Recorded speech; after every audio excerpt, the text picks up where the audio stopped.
साथियों, नमो बुद्धाय जय भीम। तो आप ऐसा नहीं समझें कि नमो बुद्धाय जय भीम कोई धार्मिक नारा है। नमो बुद्धाय का मतलब हुआ मैं उन्हें नमन करता हूँ जिनमें बुद्धि, विवेक, चेतना, विज्ञान और संविधान की भावना है। तो उन्हें नमन हो गया। वो कोई भी जाति, कोई भी धर्म के हो सकते हैं। इसे धार्मिक नारा नहीं समझा जाए। और जय भीम जो बोलता हूँ, तो जय भीम बोलने का मतलब यह हुआ कि मैं समता, समानता, बंधुता, भाईचारा, मैत्री, करुणा में जो लोग विश्वास रखते हैं, जो लोग नारियों के उत्थान की बात करते हैं, उन्हें मैं उनका जय हो, इस तरह की भावना रखने वाले को नमो बुद्धाय जय भीम बोला जाता है। तो यह कोई धार्मिक नारा नहीं है। यह कोई भी व्यक्ति, किसी भी जाति, किसी भी धर्म के लोग लगा सकते हैं। लेकिन आप इसको धार्मिक नज़रियों से देखिएगा तो फिर भाई आपका अपना सोच है, स्वतंत्र है, जैसे भी सोचिए।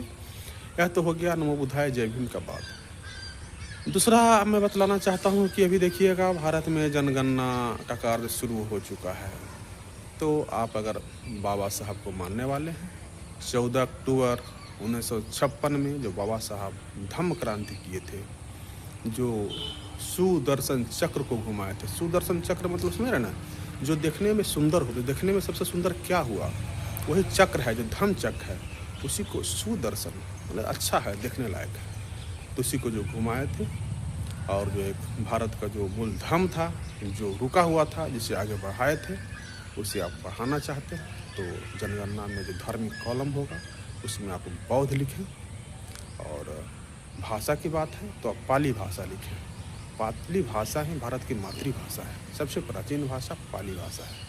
तो इस बात को आप ख्याल रखें। छोटा छोटा ही आप जब बदलाव करेंगे तो ही बड़ा बदलाव होगा। अगर आप बाबा साहब की जयंती मनाते हैं और फिर आप उनके बताए हुए मार्ग पर नहीं चलते हैं, तो ऐसा जयंती मनाने से कोई फ़ायदा नहीं है। फिर मंच पर चढ़ करके आप बोलते रहें कि सदियों से हम गुलाम थे। तो सदियों से गुलाम थे और सदियों सदियों गुलाम रहेंगे। अगर यह छोटी सी बात जो बाबा साहब 14 अक्टूबर 1956 में चिल्ला चिल्ला करके हम बहुजनों को बताए थे, तो समझ में आया बात, तो ठीक है। यह छोटा सा संदेश मॉर्निंग वॉक के दौरान जब भी मैं आता हूँ भगवान बुद्ध के शरण में, तो स्वाभाविक है, आ ही जाता है। जब जिस तरह के पास आप जैसा लोगों के पास जाएंगे वैसे ही भावना आता है। इस बात को भी ख्याल रखें। तो सुबह से उठ करके किनको आपको दर्शन करना है, इसका भी ख्याल रखें। जैसा दर्शन करेंगे, जिनका दर्शन करेंगे, उसी तरह का आपका आचार, विचार, व्यवहार, संस्कार होगा। जो लोग बाबा साहब के बतलाए हुए मार्ग पर चलना चाहते हैं, भगवान बुद्ध के पथ पर चलना चाहते हैं, तो उन्हें यह सुनहरा अवसर है। आप इसे गंवाए नहीं है, बार बार नहीं आता है। ये 20 वर्ष के बाद आया है। हर 10 वर्ष पर तो जनगणना होता था, लेकिन कोरोना के कारण जो टल गया था, और अभी जो स्टार्ट हुआ है, इस सुनहरा अवसर को नहीं गंवाएं। अवसर बार बार नहीं आता है। अपॉर्चुनिटी जो है ना, सेल्डम कम्स। इसको ख्याल रखिए। और आप और भी धर्मों से सीखिए। भारत में सिख देखिए बहुत कम जनसंख्या, लेकिन संगठित है। उन्हें कोई बाल वाका नहीं कर सकता है। जैनियों को देखिए ना, सबसे कम है, संगठित है। इस्लाम का तो कोई बाल वाका कर ही नहीं सकता है। लेकिन भारत में देखिएगा सबसे ज़्यादा शोषण, अत्याचार अनुसूचित जातियों पर हो रहा है, क्योंकि इनका कोई अपना धर्म नहीं है। ऐसे ही भटके हुए हैं, जो कि बाबा साहब बतला के गए हैं कि बौद्ध धर्म ही भारत की अनुसूचित जाति है, जिसे अछूत बोला गया था मनुस्मृति में। जैसे और भी लोगों का भी धर्म बौद्ध ही है। पूरा भारत के मूल निवासियों का धर्म बौद्ध धर्म है। लेकिन चलिए, मैं और लोगों की बात नहीं करता हूँ, हो सकता है उनकी भावना को चोट पहुँचे। मैं अनुसूचित जातियों के बारे में बोलना चाहता हूँ कि आप पूर्णतः बुद्धिस्ट हैं। आपका रहन सहन, व्यवहार जितने भी है सब बुद्ध का ही है। लेकिन आप गलतफहमी का शिकार हो गए हैं, भटक गए हैं, दिग्भ्रमित हो गए हैं।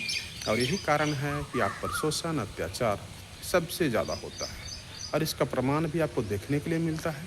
किसी दूसरे धार्मिक स्थानों पर जाते हैं, आपको प्रवेश नहीं दिया जाता है, आपके साथ धक्का मुक्की किया जाता है, आपके साथ मतलब दुर्व्यवहार किया जाता है। क्यों किया जाता है? आप उसके धर्म को नहीं हैं, उसके धर्म में नहीं आते हैं ना। आपको इसीलिए अछूत बोला गया था। कोई भी अपने धार्मिक लोगों को, अपने धर्म के लोगों को अछूत नहीं बोल सकता है। तो इस छोटा सा बात आप भी नहीं समझते हैं और जाते हैं उसमें अपना सिर झुकाने के लिए। आपको लाभ जितना मिलता है, आपको प्रताड़ित किया जाता है, आपको धक्का मुक्की करके बाहर कर दिया जाता है। सोचिए कितना आप नालायक हैं। अभी इतना समय बीत गया और इतना भी आपको जानकारी नहीं हुआ है।